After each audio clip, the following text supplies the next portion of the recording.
on a morning like this. All right, thank you so much, Hallie. Well, this morning, 4 people charged in the death of a 5-year-old boy will be back in court. Thomas Cooper was killed in an explosion while receiving treatment at a hyperbaric chamber in Troy earlier this year. And this is a tragedy we've been following since the beginning, back in January. The preliminary hearing picked back up yesterday after a 2-month break. It was a tense day back in court, and we expect to hear from more witnesses today. 7 News Detroit reporter Brittany Toulis joins us live from Troy this morning. And Brittany, what's been said on the stand up to this point? Keenan, Alicia, we've heard from the Mayo Clinic's director of hyperbaric medicine and a rep from the chamber's manufacturer. Their Monday testimony echoing what witnesses testified in September, that not using grounding straps during that January session violated industry safety standards. You consider it an accident, don't you? I consider it an incident, a preventable incident. Andrew Melenchenko, the tech and safety director of hyperbaric medicine with the Mayo Clinic, testifying Monday what he saw watching the hyperbaric chamber explosion that killed 5-year-old Thomas Cooper in January at Troy's Oxford Center.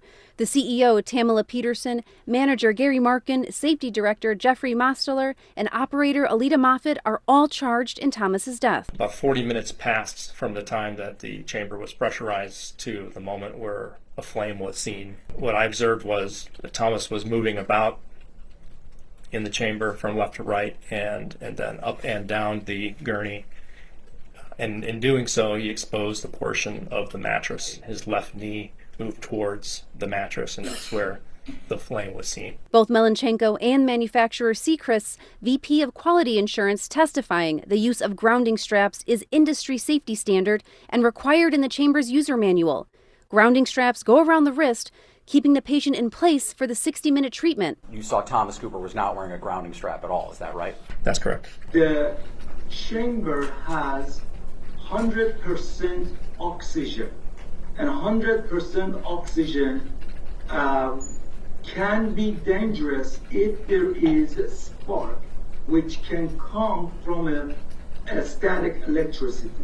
That's why grounding is required. Does the bracelet completely eliminate static electricity inside the chamber? Yes.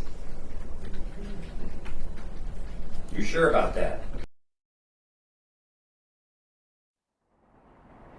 And also brought up in court a letter the manufacturer sent to the Oxford Center in late 2022 stating that the machine exceeded the amount of hours used and that Sechrist won't be servicing it anymore. But during cross-examination, that same rep testified that he didn't believe the amount of cycles ran or times the chamber was pressurized played a factor in that explosion. This preliminary hearing starts up again in a couple of hours, and Alicia and Keenan will be following closely along. Live in Troy, I'm Brittany Toulis for 7 News Detroit this morning. All right, thank you so much, Brittany. Well, we've been covering this tragedy since it first occurred back in January. And this morning, I want to highlight some of the medical conditions hyperbaric chambers are typically used to treat. Now, the FDA has specific recommendations for those conditions, and they include anemia for when blood transfusions are not an option, carbon monoxide poisoning, severe infection of the skin or bones, and decompression sickness for people who have been underwater diving or high altitude flying.